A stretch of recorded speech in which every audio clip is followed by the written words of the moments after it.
Right, evening guys and girls. This is a Hikoki DV18DB XL 18 volt cordless combi drill Hikoki. Now it markets itself as a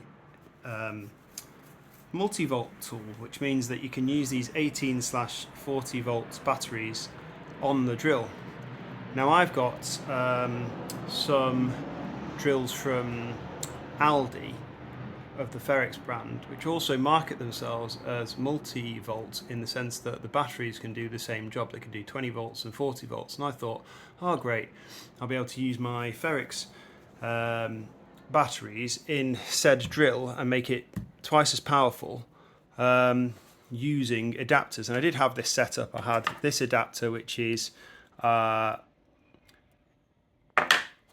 Hitachi Hikoki to Milwaukee. And then I had Milwaukee, no, that's maybe Milwaukee, to Ferrex. So I did have a double stacker battery adapter thing, and it did work, but didn't want that in the end. So I bought a plastic printed thing that you basically use to put your tools on a shelf, like hung from a shelf. But actually I've gone away from this idea because I thought, well, hang on, I've got two adapters that work. Well, firstly, I thought, could I run it at 40 volts? So I had this 40 volt adapter, which is different to the internals of this 20 volt Ferrex adapter in the way in which they're paralleled or seriesed up in the terminals.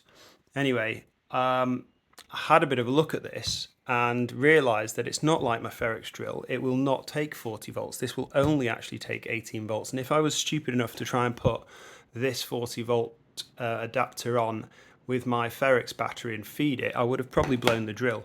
I'd have definitely blown the drill. However, it's not going to stop me having a go at unfrankensteining, or rather re-Frankensteining, this adapter piece here with this adapter piece here to make it basically a single adapter, because I don't really have Milwaukee batteries. People at work do, but I don't really want to borrow their batteries, and I want a smaller drill that just does what it does. So I'm going to give this a go and see how we go.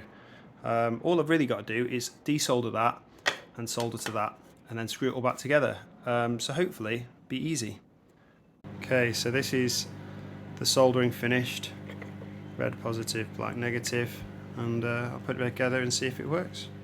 Thought I'd quickly show you this. This is how I'm using the bit that I've taken off for the pilot holes, just to get them lined up in the right place to reuse screws. Anyway, and there we go, finished result. Pretty tidy.